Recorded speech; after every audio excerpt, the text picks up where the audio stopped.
Sushant Singh Rajput case में आरोपी रिया चक्रवर्ती के घर आज सुबह एनसीबी ने रेड की। इस पूरे छापे में इलेक्ट्रॉनिक डिवाइसेस को घर में खंगाला गया। छापे के वक्त टेक्निकल अधिकारी मौजूद थे जिन्होंने लैपटॉप मोबाइल को खंगाला। माना जा रहा है कि एनसीबी को रिया और उसके भाई शौविक के ड्रग्स कनेक्शन को लेकर कुछ पुख्ता सुराग हाथ लगे हैं।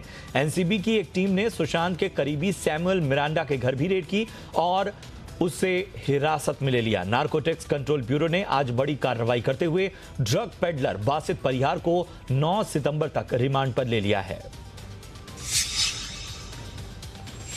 शिवसेना नेता संजय राउत ने कंगना रनौत पर फिर से हमला बोला है। मुंबई को लेकर दिए कंगना रनौत के बयान पर संजय राउत ने पलटवार किया। उन्होंने कहा कि मुंबई मराठी मानुष के बाप की है। संजय राउत ने कहा कि शिवसेना महाराष्ट्र के ऐसे दुश्मनों को खत्म किए बिना नहीं रुकेगी। संजय राउत ने कहा कि हम धमकी देने वाले लोग नहीं हैं, एक्शन लेने वाले लोग हैं। जिन्होंने मुंबई की पीओके से तुलना की है उन्हें पीओके के बारे में मालूम नहीं। दरअसल इससे पहले कंगना रनौत ने कहा था कि मुंबई भारत में है या पीओके में।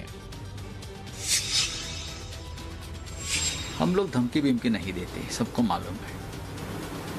धमकी इशारा ये हमारा काम ही नहीं है। ठीक है, अगर हमको एक बात कोई अच्छी नहीं लगती तो हम बोल देते हैं, सड़क पर उतरेंगे ज़्यादा से ज़्यादा। लेकिन ये महाराष्ट्र जो है छत्रपति शिवाजी महाराज का महाराष्ट्र है।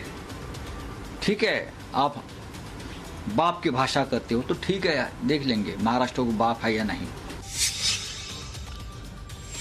इससे पहले कंगना रनौत ने ट्वीट करके कहा था कि वो 9 सितंबर को मुंबई पहुंच रही हैं। किसी के बाप में हिम्मत है तो रोक ले। कंगना ने शिवसेना पर हमला करते हुए कहा था कि पहले मुंबई की सड़कों पर आजादी के नारे लगे, अब खुली धमकी मिल रही है। आखिर मुंबई पीओके जैसा क्यों महसूस कर रही है?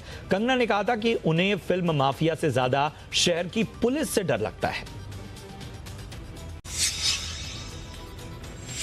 लाइन ऑफ एक्चुअल कंट्रोल यानी एलएसी पर तनाव बढ़ता जा रहा है। लद्दाख दौरे के दौरान army chief general MM Naravane का बयान सामने आया है। सेनाध्यक्ष ने कहा कि एलएसी पर स्थिति फिलहाल नाजुक और गंभीर है, लेकिन हमारे जवानों का मनोबल ऊंचा है और हम किसी भी स्थिति से निपटने को तैयार हैं। हमारी तरफ से सुरक्षा के लिए सभी एहतियाती कदम उठाए जा रहे हैं। इस बीच ऐसी खबर है कि मॉस्को दौरे के दौरान रक्षा मंत्री राजनाथ सिंह चीन के रक्षा मंत्री वे फेंग से मुलाकात कर सकते हैं। चीन की ओर से इस मुलाकात की अपील की गई थी, जिसे भारत ने स्वीकार करने की बात जो संकेत हैं वो मिल रहे हैं। अभी जो एलएसी के ऊपर जो स्थिति है वो थोड़ी नाजुक है, गंभीर है, लेकिन हम लगातार इसके बारे में सोच विचार कर रहे हैं और हमारी सुरक्षा के लिए हमने कुछ एहतियाती कदम उठाए थे और इससे हमें भरोसा है कि स्थिति कायम रहेगी। और जो भी हमने कदम उठाए हैं वो हमने एलएसी के ऊपर उठाए। रक्षा मंत्री राजनाथ सिंह ने शंघाई सहयोग संगठन की बैठक में आतंकवाद को लेकर जोरदार हमला बोला है। राजनाथ सिंह ने कहा कि भारत स्पष्ट रूप से सभी रूपों में आतंकवाद और इसके समर्थकों की निंदा करता है। हालांकि संबोधन के दौरान रक्षा मंत्री ने कहीं भी पाकिस्तान या चीन का नाम नहीं लिया। जाहिर है पाकिस्तान भारत में आतंकवादी गतिविधियों को अंजाम देने की फिराक में लगा रहता है और चीन पाकिस्तान की इन नीतियों का समर्थन करता है। प्रधानमंत्री नरेंद्र मोदी ने प्रोबेशनरी आईपीएस अफसरों के दीक्षांत समारोह को संबोधित किया। पीएम मोदी ने वीडियो कॉन्फ्रेंसिंग के जरिए समारोह में शामिल होकर अपना संबोधन दिया। प्रधानमंत्री ने कोरोना काल में पुलिसकर्मियों के काम की तारीफ की। उन्होंने कहा कि संकट काल में खाकी का मानवीय चेहरा दिखा। प्रधानमंत्री ने नए पुलिस अधिकारियों से कहा कि थाने कल्चर को डेवलप करें। उन्होंने कहा कि हमारा थाना सामाजिक विश्वास का केंद्र कैसे बने, इस पर आपको ध्यान देना चाहिए। आपके अंडर में जितने भी थाने आए हैं वहां बदलाव लाने की एक लिस्ट तैयार करें और आसपास के माहौल को बदलने का प्रयास करें। राहुल गांधी ने बेरोजगारी और परीक्षाओं के नतीजे में कथित तौर पर देरी को लेकर सरकार पर निशाना साधा है।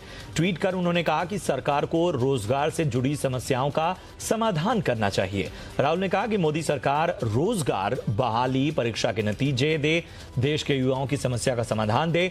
इसी मुद्दे को लेकर कांग्रेस महासचिव प्रियंका वाड्रा ने भी सरकार पर निशाना साधा। प्रियंका गांधी ने ट्वीट कर कहा कि 2017 एसएससी सीजीएल की भर्तियों में अभी तक नियुक्ति नहीं हुई है।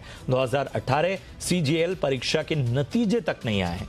प्रियंका ने कहा कि निजी क्षेत्र में छंटनी और सरकारी में भर्तियों पर ताला लगने से युवाओं का भविष्य बर्बाद हो रहा है, लेकिन सरकार सच पर पर्दा डालने के लिए विज्ञापनों और भाषणों में झूठ परोस रही है।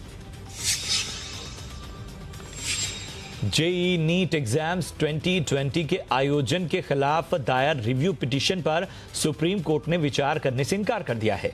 ये याचिका 6 गैर बीजेपी शासित राज्यों के मंत्रियों ने दायर की थी। इससे पहले 17 अगस्त को भी सुप्रीम कोर्ट ने परीक्षा के आयोजन के खिलाफ दायर छात्रों की याचिकाओं को खारिज कर दिया था। बता दें कि याचिका दाखिल करने वालों में पश्चिम बंगाल, झारखंड, राजस्थान, छत्तीसगढ़, पंजाब और महाराष्ट्र सरकार के प्रतिनिधि शामिल थे। कोरोना का कहर देश भर में तेजी से फैल रहा है। बीते 2 दिनों में लगातार 83,000 के पार नए केस सामने आए। वहीं 24 घंटे में 1096 लोगों की वायरस से मौत हुई है। फिलहाल देश भर में कोरोना संक्रमितों का आंकड़ा 39,36,000 के पार पहुंच चुका है। राहत की बात यह है कि इस वायरस को अब तक 30,37,000 से ज्यादा लोग मात दे चुके हैं। रिकवरी रेट की अगर हम बात करें तो 77% के पार पहुंच चुका है। वहीं देश भर में कोरोना से मरने वालों की संख्या 68,400 के पार पहुंच चुकी है। दिल्ली में जल्द ही ऑन डिमांड कोरोना टेस्ट किए जाएंगे। दिल्ली डिजास्टर मैनेजमेंट अथॉरिटी की बैठक में उपराज्यपाल, मुख्यमंत्री और अधिकारी शामिल हुए। दिल्ली की सीमाओं पर टेस्टिंग सेंटर बनाने के निर्देश दिए गए। दिल्ली में कोरोना के 2,737 नए मामले सामने आए हैं। राष्ट्रीय राजधानी में 66 दिन बाद एक दिन में कोरोना के सबसे ज्यादा मामले सामने आए। इसके बाद कुल मामले 1,82,306 हो गए हैं। अब तक 4,500 लोगों की मौत हो चुकी है।